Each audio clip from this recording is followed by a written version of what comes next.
Hey folks, Sivak here. Just wanted to recap my experience at Magfest 10, which took place in early January 2012. The convention took place at the Gaylord Convention Center in Maryland, and things were much bigger than in previous years when they held it at the Mark Center in Alexandria.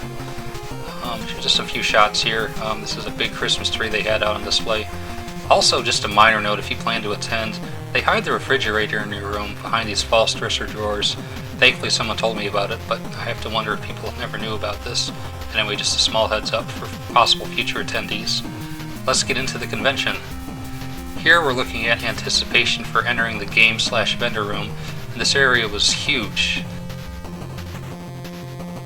Plenty of stuff to look at, lots of arcade units, game consoles, lots of good times held in there. I spent a lot of time in the game room.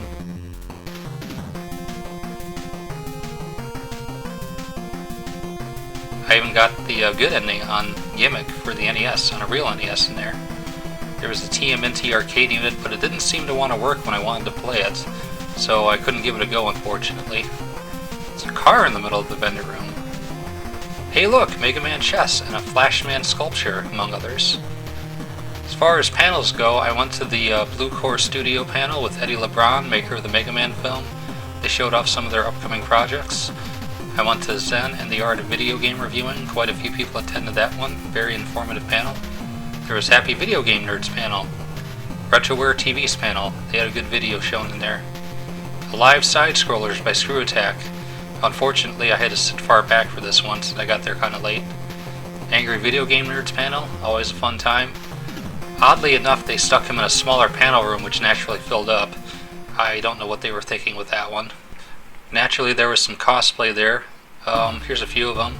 Got Gemini Man, Magnet Man, Metal Man, Stormtrooper, Kirby in human form, Cammy M. Bison Zero, even Dr. Wily, who stopped by the Nobuo Uematsu signing line. Speaking of which, I actually did go into the concert hall on Saturday. First time really seeing any concerts after 3 conventions. They had Bit Brigade, Year 20XX, and to end the night, it was the main event of Nobuo Uematsu's concert with the Earthbound Papas.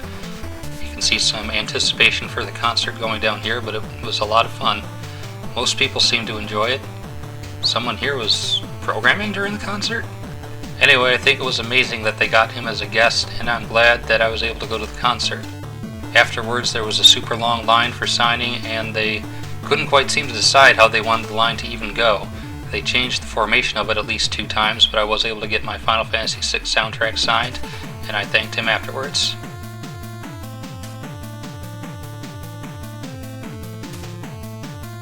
As far as Battle Kid 2 goes, I did get to show it off, although not as frequently as I would have liked.